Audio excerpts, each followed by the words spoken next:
Baudrillard is a provocative and controversial thinker whose theory of postmodernity is distinctively cynical and hopeless. Any characterization of his philosophy must begin with certain distinctions between stages in his thought. Early on, starting in the late 60s, Baudrillard attempted to combine Marxism with structuralism. Structuralism was something that began as a theory of language. It posited that words, symbols, and signs gain their meaning not from their positive content, but rather from how they differ from other words, symbols, and signs. Imagine, for example, that you are trying to learn a new language, one without any reference to any other language you know. Your language instructor, trying to teach you a word, points to a tree and says X.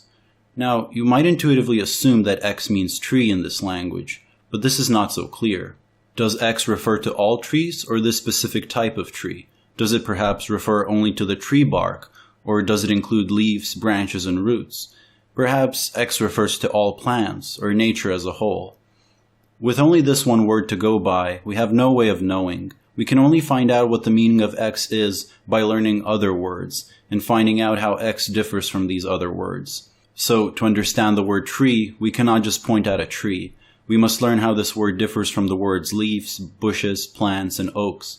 In structuralism, the entirety of language forms such a system where words receive their meaning only by differing from other words. Baudrillard applied structuralism to commodities in post-industrial societies.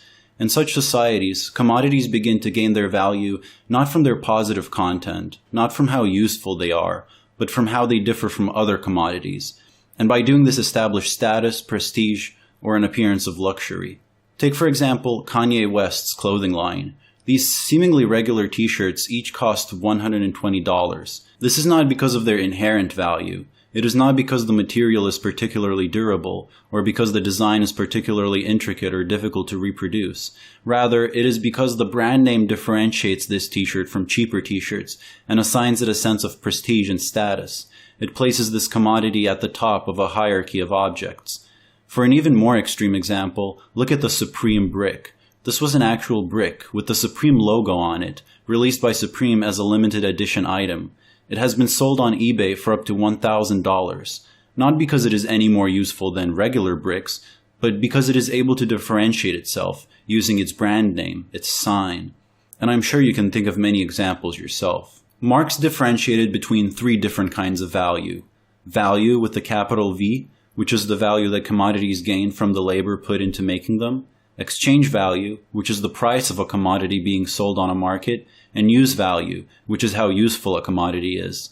To these three, Baudrillard adds a fourth, sign value, the value that commodities gain from differentiating themselves in a system of objects and representing luxury and status.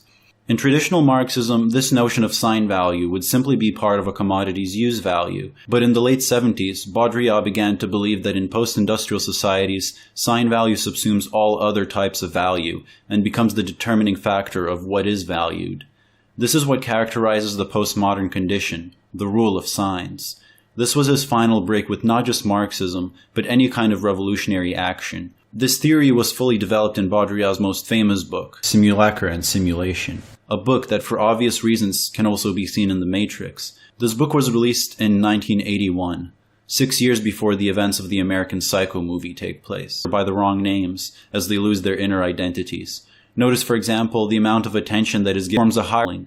Each room has a strictly defined role corresponding to one or another of the various functions of the family unit, and each ultimately refers to a view which conceives of modern condition, then an actor who has become the president of the world's #1 superpower. Baudrillard himself specifically talks about Reagan in his text, America. It is also Reagan's smile, the culmination of the self-satisfaction of the entire American nation, which is on the way to becoming the sole principle of government. An autoprophetic smile, like all signs in advertising. Smile and others will smile back. Smile to show how transparent, how candid you are. Smile if you have nothing to say. Most of all, do not hide the fact that you have nothing to say, nor your total indifference to others. Let this emptiness, this profound indifference shine out spontaneously in your smile. With this smile, Reagan obtains a much wider consensus than any that could be achieved by a Kennedy with mere reason or political intelligence.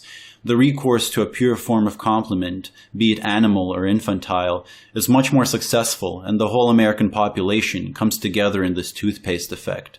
No idea, not even the nation's moral values in their entirety, could ever have produced such a result. Reagan's credibility is exactly equal to his transparency and the nullity of his smile. And the same quote can be attributed